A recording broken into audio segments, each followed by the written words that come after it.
hooyo Qaali Maxamuud Guhaad oo ah hooyada dhashay Ikraan Tahliil Faarax ayaa sheegtay in natiijada hordhaca ee ka soo baxay kiiska gabadheeda Ikraan Tahliil inaysan aqbali doonin. Haddaba hooyo Qaali Maxamuud Guhaad oo taleefanka ku wareystay ayaa iga warantay natiijada hordhaca iyo sidaysan u aqbali doonin. Go'aan qaldan inuu yahay waa u jeedaa ummadda Soomaaliyeed oo dhan. Maxaad ula jeedaa uu qaldan yahay? Wuxuu qaldan yahay macnaha dad oo dambiilayaal oo leeyahay wixii ay soo baareen oo waxba ma qabaan oo waan wareystay oo leeyahay si qaldan wax loo baaray waay. dadkii annaga aan u dhiibana kiiskeenana maba ahaba dadka ka hadlay. Xeer ilaaliyaha guud wuxuu sheegay in guddigii Ikraan Tahliil arrinteeda baarayay inaysan u soo bixin wax cadeynaya in Ikraan Tahliil ay ku maqan tahay gacanta sirdoonka Soomaaliya. Guddi awal loo saaray, guddi laga daba keenay, hadba meel loo jiidayo oo la rabinba in wax laga qabto waay oo damarin habaabinayo wax suurtagal ah waxaan yeelaynana ma kii annaga dadkii oo annaga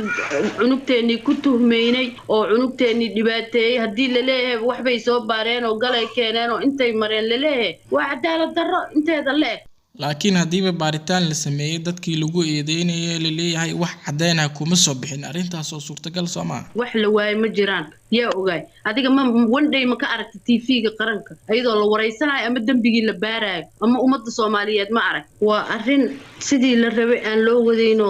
isdaba maris lagu wado wax suurtagalaya ma ahaba islaamkuna waa u jeedaa ka qoys ahaan idinka sidee rabteen kiiskan in loo wajaho ama baaritaanka loo sameeyo annaga waxaan rabnay waxaan ognahay in la qaado oo u jeedno oo maxkamadda ummadda Soomaaliyeed oo dhan daawanayso sidii wax ku socdaan iyo nidaamkay wax ku socdaan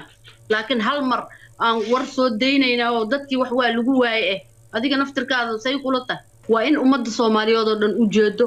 oo maxaan ku raadayay maxkamaddii furanto oo step by step ay wixii u socdaan laakiin wax hal maran shuk soo siina aha meesha ka dhacay horey idinku kiiskan ma la socoteen muddadii baaritaanka lagu waday maya wax aan la socono mar galabta un baa anaga waxaan aragnay meelay u socdaan iyo meelay ka yimid aan la garanayo ma jirta cid idin la soo xiriirtay oo idin sheegtay halka kiiska uu marayo muddadii baaritaanka uu socday maya waxna la xiriirin mala hadii la xiriirayo ama wax si nidaam lagu wado wax saamba ma ahaateen mar hore buu dhamaan lahaayeen